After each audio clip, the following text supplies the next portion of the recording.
ସମ୍ବଳର କେତେଗୋଟି ବିଶେଷତ୍ୱ ଅଛି?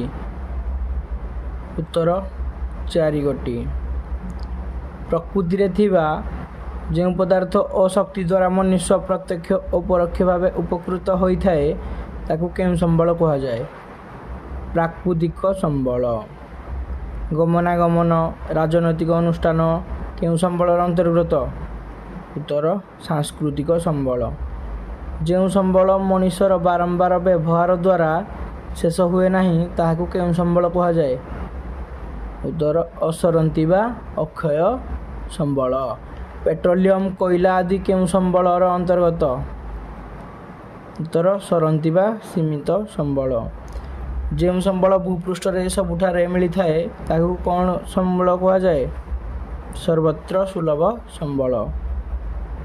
ଯେଉଁ ସମ୍ବଳ ଭୂପୃଷ୍ଠର କେତେକ ନିର୍ଦ୍ଦିଷ୍ଟ ସ୍ଥାନରେ ମିଳିଥାଏ ସେଗୁଡ଼ିକୁ କ'ଣ କୁହାଯାଏ? ଉତ୍ତର ସ୍ଥାନୀୟ ସମ୍ବଳ। ଅମ୍ଳଜାନ ଓ ଉଦ୍ଜାନ ମିଶ୍ରଣରେ ଜଳ ସୃଷ୍ଟି କେଉଁ ସମ୍ବଳ ଅନ୍ତର୍ଗତ?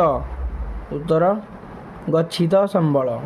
ଦେଶର ଭୌଗୋଳିକ ସୀମାରେଖା ମଧ୍ୟରେ ଥିବା ସମସ୍ତ ପ୍ରାକୃତିକ ସମ୍ବଳ, ସାଂସ୍କୃତିକ ସମ୍ବଳ, ମାନବ ସମ୍ବଳକୁ କ'ଣ କୁହାଯାଏ? ଜାତୀୟ ସମ୍ବଳ। ସମ୍ବଳର ସଯତ୍ନ ବିନିଯୋଗ ତଥା ନବୀକରଣ ପାଇଁ ଯଥେଷ୍ଟ ଧ୍ୟାନ ଦେବାକୁ କ'ଣ କୁହାଯାଏ? ସମ୍ବଳ ସଂରକ୍ଷଣ।